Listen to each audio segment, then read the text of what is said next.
헌법재판소가 탄핵심판 최종 변론 기일을 오는 24일에서 27일로 연기했습니다. 그러자 박근혜 측 대리인단은 27일도 빠르다면서 막말과 비난을 퍼부었습니다. 재판부를 향해서는 국회 측 대리인이라고 말하고 국회에 대해서는 야쿠자, 대역죄인 이렇게 표현했습니다.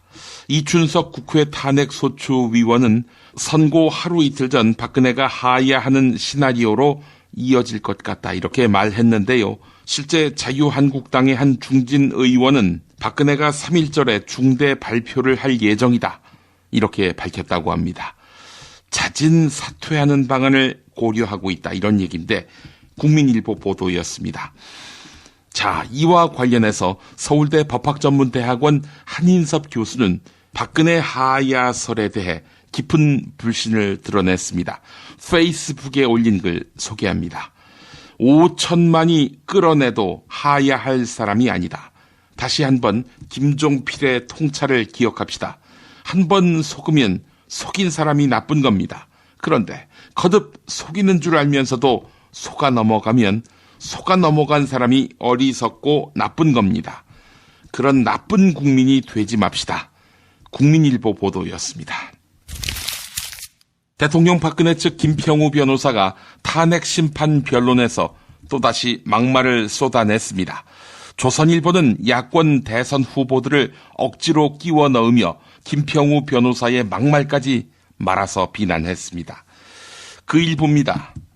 김평우 변호사는 재판이 무효라고 주장하면서 내란 상태로 들어가 아스팔트가 피로 덮일 것이다. 이렇게 말했다. 재판부를 위협하는 반법치 선동이다.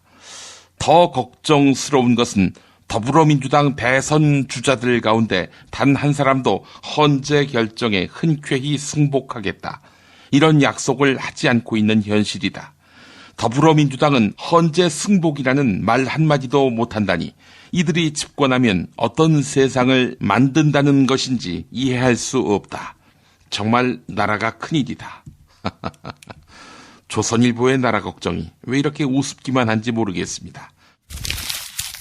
대통령 박근혜 측의 헌법재판소 흔들기가 도를 넘고 있는데 그 배경에는 선고 타이머를 늦추고 지지 세력을 결집하려는 포석이 깔린 것으로 분석됩니다.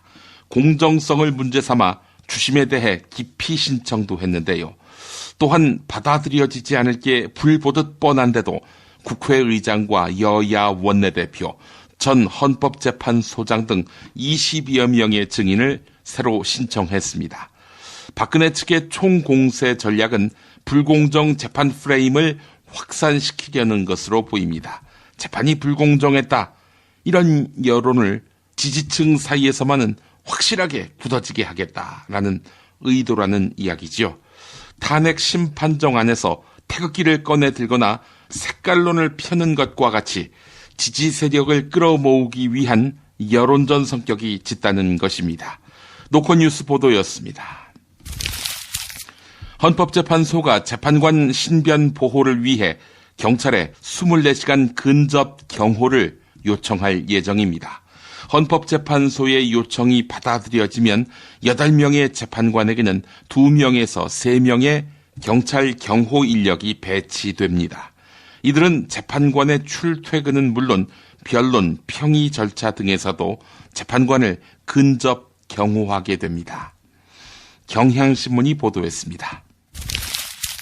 우병우 전 청와대 민정수석에 대한 구속영장이 기각되자 박영수 특별검사팀은 우병우를 불구속 기소하기로 가닥을 잡았습니다. 이를 두고 애초에 특검의 수사 의지가 강하지 않았던 것 아니냐 하는 지적이 나옵니다. 특검은 우병우를 상대로 직권남용, 직무유기 등의 혐의를 적용했는데요. 하지만 법원은 우병우의 혐의 내용이 인사와 관련된 민정수석의 권한이라고 판단했습니다. 사실 민정수석의 권한, 그 범위를 설정하기 쉽지 않습니다. 이렇게 경계선이 흐릿한데도 직권남용과 직무유기를 혐의로 삼은 것은 특검이 수사에 미온적이었다는 방증이다. 이런 지적이 나옵니다. 비리 혐의 이런 걸로 구속시켰다면은 구속이 훨씬 용이했을 텐데 이 기각될 확률이 높은 직권남용, 직무유기를 혐의로 삼은 것은 이해가 되지 않는다는 이야기입니다.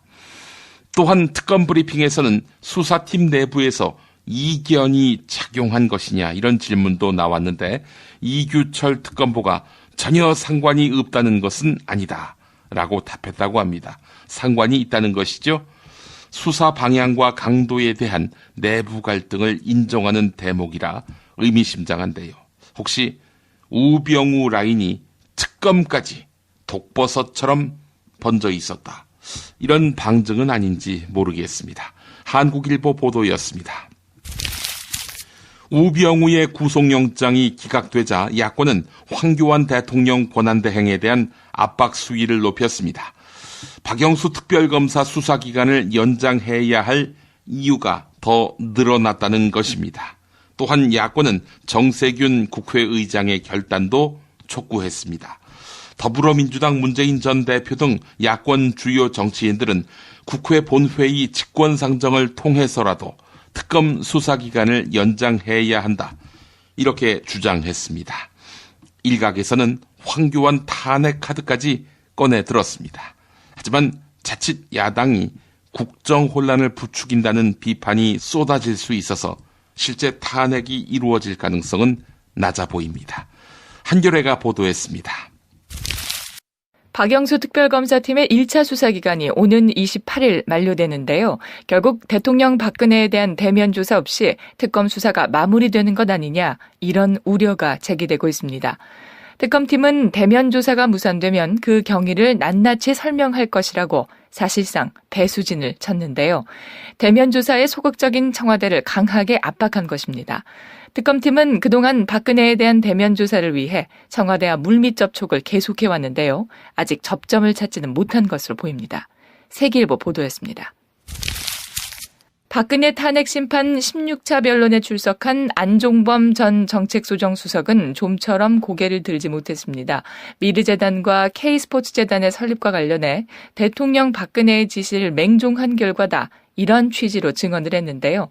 판단을 제대로 하지 못했다는 취지의 발언으로 뒤늦게 고개를 숙인 것입니다. 안종범은 미르재단과 K스포츠재단의 설립에 청와대가 관여한 사실, 최순실의 입김이 기업 임원 인사에 영향을 미쳤다는 사실 등을 법원에서 인정했습니다. 한국일보 보도였습니다. 서울신문 단독 보도입니다. 전국경제인연합회 이승철 상근 부회장의 퇴직금이 도마 위에 올랐습니다. 이승철 부회장의 퇴직금이 20억 원에 달한다는 관측이 나오면서인데요. 이승철 부회장은 어버이연합에 자금을 지원하고 미르재단과 K스포츠재단의 모금 총책을 맡았습니다. 급여를 환수해도 모자랄 판에 막대한 퇴직금까지 주는 건 잘못이라는 지적이 재계에 안팎에서 일고 있는데요. 한 재계 관계자는 전경련이 돈을 버는 기업도 아닌데 일반 기업과 유사한 퇴직금 산정 체계를 갖춘 건 난센스다, 이렇게 말했습니다. 대한민국 정부 수립 이후 차관급 이상 고위공무원 3명 가운데 1명 이상은 영남 지역 출신이었습니다. 호남 출신보다 2배 이상 많은 수치로 정부 핵심을 영남 지역에서 독차지해왔다는 사실이 드러난 셈인데요. 서울대 행정대학원 국가리더십연구센터가 이승만 정부부터 박근혜 정부까지 차관급 이상 고위공무원 3,200여 명의 출신 지역을 분석한 것입니다. 또한 정권별로는 이승만이나 김대중 정부를 제외하고는 대체로 영남의 비율이 높았는데요. 호남 출신이 정무직에 임용된 비율은 김대중 노무현 정부 시절을 제외하면 줄곧 지역별 인구 비율보다 낮았습니다. 한국일보 보도였습니다. 황교안 대통령 권한대행이 정부 서울청사에서 국민토론회를 주재했습니다. 어제 있었던 토론회는 전국에 100분간 생중계됐는데요. 황교안은 무대에서 참석자와 사진을 찍는 등 참석자들과 격의 없이 스킨십을 나눴습니다. 또한 전통주 제조업자가 건넨 막걸리를 받아 마시기도 했는데요. 황교안은 독실한 기독교인으로 평소 술을 즐기지 않는 것으로 알려져 있습니다. 황교안 권한대행의 행보를 두고 정치권과 관가에서는 대선 주자 데뷔전 같다, 이런 관전평이 나왔습니다. 동아일보 보도였습니다. 한겨레 단독 보도입니다. 롯데그룹이 국내 최고 재활요양병원인 보바스 병원에 대한 인수전에 나섰습니다.